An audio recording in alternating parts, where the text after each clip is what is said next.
Hello guys, আসসালামু আলাইকুম। আজকে আমি এই গরমে রোদ্রে একটা আম মাখা বানাবো। ইউনিক আম মাখা, আপনারা থাকবেন দেখবেন। হলো লেবু পাতা দিব।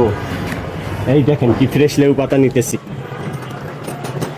লেবু পাতা দিয়ে আম বানাবো, কাঁচা মিঠা আম।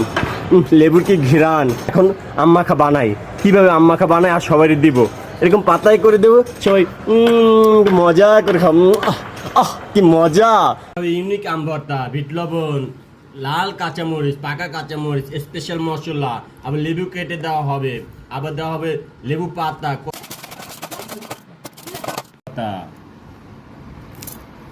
দিয়ে দেবো স্পেশাল মশলা।